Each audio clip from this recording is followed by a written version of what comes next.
Capital TV Uttar Pradesh देख रहे हैं आप। मैं हूं आपके साथ राधिका राज। आज इस स्पेशल स्टोरी में बात होगी यूपी के एटीएस एक्शन की। जब से ऑपरेशन सिंदूर जारी हुआ है तब से भारत में भी जासूसों और घुसपैठियों के खिलाफ एक्शन जारी है, जिसमें अब भारतीय पुलिस को एक बड़ी सफलता मिली है। तो कहां क्या हुआ है, जानेंगे विस्तार से। पड़ोसियों ने किए बड़े खुलासे। सबसे पहले बात करें यूपी पुलिस की बड़ी सफलता की। दरअसल उत्तर प्रदेश स्थित वाराणसी के आदमपुर क्षेत्र से पाकिस्तानी जासूस मोहम्मद तुफैल को यूपी एटीएस ने गिरफ्तार किया है। उस पर आरोप है कि भारत के महत्वपूर्ण स्थलों के सुरक्षा से संबंधित जानकारी उसके द्वारा पाकिस्तान साझा की जा रही थी। मीडिया से मोहम्मद तुफैल के परिजन और स्थानीय लोगों से बातचीत की है। इस दौरान लोगों द्वारा चौंकाने वाले खुलासे किए गए हैं। आदमपुर स्थित मोहम्मद तुफैल के पड़ोस में ही रहने वाला राम प्रकाश का कहना है कि तुफैल अपने मामा के यहाँ बीते वर्षों से रह रहा था। वो बेहद शांत स्वभाव का था। परिवार में अन्य लोग अपने व्यापार में काफी व्यस्त रहते थे। जब भी उनके परिवार में कोई जलसा आयोजित किया जाता था, अनेक लोग उमड़ते थे। इसके अलावा परिवार के लोग 2 से 3 बार हज यात्रा भी कर चुके हैं।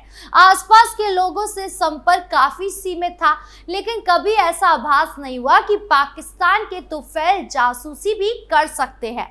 वहीं एक अन्य पड़ोसी विनोद का भी इस मामले पर कहना है कि तुफैल का पहनावा और उसका हाव भाव बेहद संदिग्ध लगता था। उसके पहनावे और बोलचाल में ही गजवा ए हिंद की बातें समझ में आती थी।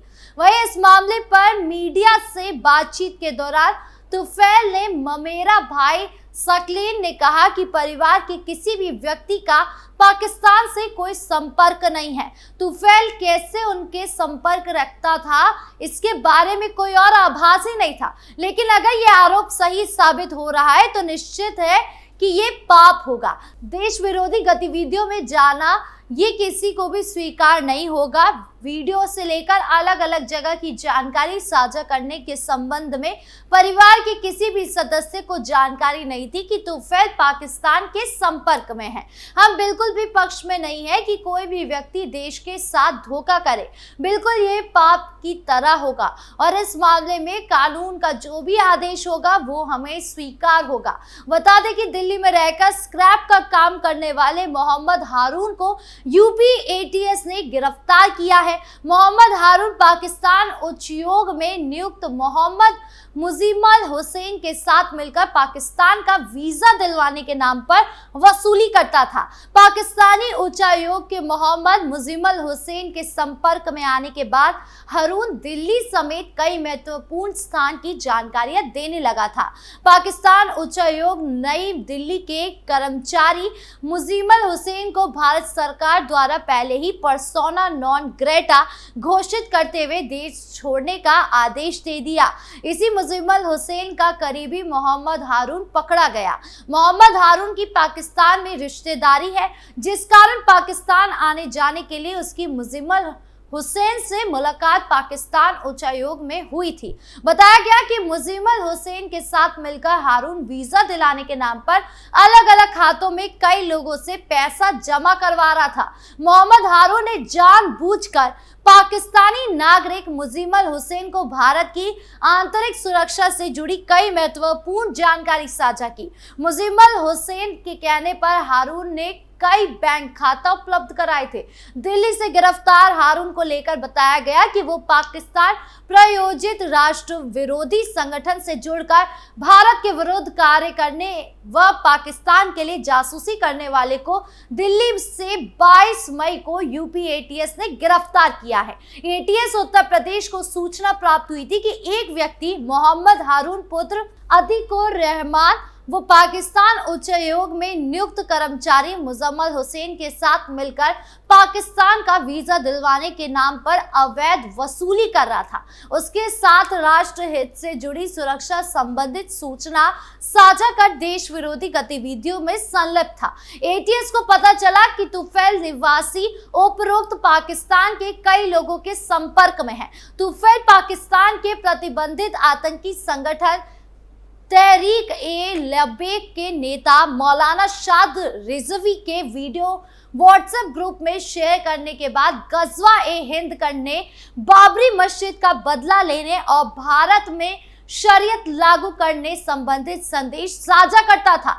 तुफैल के द्वारा भारत के विभिन्न महत्वपूर्ण स्थानों जैसे राजघाट, नमो घाट, ज्ञान वापी, रेलवे स्टेशन, जामा मस्जिद, लाल किला, निजामुद्दीन औलिया इत्यादि के चित्र और उनसे जुड़ी जानकारी पाकिस्तानी नंबरों पर शेयर की थी। तुफैल ने पाकिस्तान द्वारा संचालित इन ग्रुप पर लिंक वाराणसी के अन्य कई लोगों को भी भेजा था और ये लगभग 600 से अधिक पाकिस्तानी नंबरों के संपर्क में था। तुफैल फेसबुक के माध्यम से फैसलाबाद पाकिस्तान निवासी नफीसा नाम की एक महिला के संपर्क में था, जिसका पति पाकिस्तानी सेना में है। बता दें कि आरोपी को कोर्ट में पेश कर आगे की कार्यवाही की जा रही है। आरोपी के पास मोबाइल और सिम बरामद हुआ है। मोहम्मद हारून के परिजनों ने बताया सच। दूसरे आरोपी उत्तर प्रदेश एटीएस ने दिल्ली के सीलमपुर इलाके से गिरफ्तार किया। मोहम्मद हारून के परिजनों ने उनकी बेगुनाही का दावा करते हुए कहा कि उसे धार्मिक भेदभाव के तहत फंसाया जा रहा है। परिवार का आरोप है कि हारून सिर्फ अपनी पत्नी से मिलने पाकिस्तान जाता था और उसका किसी तरह की देश विरोधी गतिविधियों से कोई लेना देना नहीं था। एटीएस की जांच में मोहम्मद हारून का आरोप है कि वो नई दिल्ली स्थित पाकिस्तान उच्चायोग के कर्मचारी मोहम्मद मुजीमल हुसैन के संपर्क में था। जांच एजेंसियों का कहना है कि हारून ने हुसैन के साथ मिलकर वीजा दिलाने के नाम पर लोगों से पैसे के लिए भारत की आंतरिक सुरक्षा से जुड़ी जानकारियां साझा की। पाकिस्तानी नागरिक मुजीमल हुसैन को भारत सरकार ने पहले ही पर्सोना नॉन ग्रेटा घोषित कर देश छोड़ने का आदेश दे दिया था। हारून को हुसैन का करीबी बताया जा रहा है। हारून के परिवार वालों ने मीडिया को बताया कि हारून की एक शादी पाकिस्तान के गुजरानवाला में हुई थी और उसकी पत्नी का नाम सिम्मी है। भारत में उसकी पहली पत्नी शबाना के साथ उसके 3 बच्चे हैं। हारून की पाकिस्तान में रिश्तेदारी भी बताई जा रही है, जिसके कारण उसकी मुलाकात मुजीमल हुसैन से हुई थी। हारून के भाई मोहम्मद शाहिद ने कहा कि पुलिस कहकर ले गई थी कि पासपोर्ट की इंक्वायरी करनी है, फिर बिना बताए लखनऊ ले गई। हारून सिर्फ अपनी बीवी से मिलने पाकिस्तान गया था। परिवार के अनुसार हारून 5 अप्रैल को पाकिस्तान गया था और 25 अप्रैल को लौटा। इससे पहले वो 6 से 7 महीने पहले भी गया था।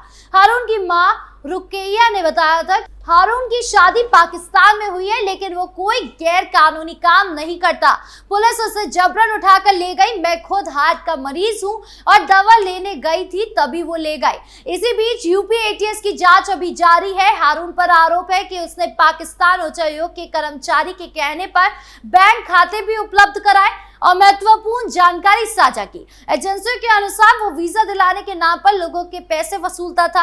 हारून की गिरफ्तारी पर भांजे मोहम्मद बिलाल ने कहा, हारून कभी कभार ही पाकिस्तान जाता था, वो भी सिर्फ रिश्तेदारों से मिलने वहां जाया करता था। परिवार का कहना है कि वो जल्द ही सुप्रीम कोर्ट का रुख करेगा। अब इस पूरे मामले को लेकर क्या होता है आगे, ये देखने वाली बात होगी। रांची का ट्रैवल एजेंट निकला आईएसआई का जासूस। वही दूसरी जासूस की बात की जाए तो रांची के ढोरंडा इलाके में एक युवक को आईएसआई का एजेंट होने के आरोप में गिरफ्तार किया गया है। जानकारी के अनुसार दिल्ली पुलिस की स्पेशल सेल ने पाकिस्तान के खुफिया एजेंसी आईएसआई के स्लीपर नेटवर्क से जुड़े 2 एजेंटों को गिरफ्तार किया है। इसमें एक आरोपी नेपाल का रहने वाला असारुल मियां अंसारी है, जबकि दूसरा झारखंड की राजधानी रांची का रहने वाला अखलाफ आजम है। बताया जा रहा है कि अखलाफ ढोरडा की रहमत कॉलोनी में रहता था और ट्रैवल एजेंट का काम करता था। फिलहाल दोनों एजेंटों को गिरफ्तार कर तिहाड़ जेल भेज दिया गया है। पुलिस ने पूरे मामले की जांच के बाद दोनों आरोपियों के खिलाफ चार्जशीट तैयार कर न्यायालय में दे दिया है। बता दें कि दिल्ली पुलिस की स्पेशल सेल ने सेंट्रल एजेंसियों के साथ मिलकर 2025 जनवरी से लेकर मार्च तक एक अभियान चलाया था। इस दौरान सेल के सामने आईएसआई के नेटवर्क का खुलासा हुआ था। स्पेशल सेल की टीम ने पाकिस्तान जाने की तैयारी में जुटे असराउल मियां अंसारी को दिल्ली से गिरफ्तार किया था। गिरफ्तारी के दौरान उसके पास से सेना से जुड़े कई दस्तावेज बरामद किए गए थे। असराउल ने पूछताछ में अखलाफ चालक का जिक्र किया था। इसी के आधार पर अखलाक आजम की गिरफ्तारी हुई। वही आईएसआई एजेंट अजहरुल ने पूछताछ में सुरक्षा एजेंसियों को बताया कि वो पहले कतर में कैब ड्राइवर का काम करता था। वहीं उसकी मुलाकात आईएसआई के एक हैंडलर से हुई थी, जिसके बाद उसे पाकिस्तान ले जाकर आईएसआई के सीनियर अधिकारियों ने प्रशिक्षण दिया। उसके बाद उसे पाकिस्तान से उसे नेपाल के रास्ते दिल्ली भेजा गया ताकि वो दिल्ली समेत देश के किसी भी इलाके में आईएसआई की साजिश को अंजाम दे सके। हालांकि गिरफ्तारी हो चुकी है, पुलिस पूछताछ कर रही है। आपके इस पूरे मामले को लेकर क्या राय है, कमेंट बॉक्स में जरूर बताएं। वीडियो अच्छी लगी हो तो लाइक शेयर करें और चैनल को सब्सक्राइब करना ना भूलें। नमस्कार।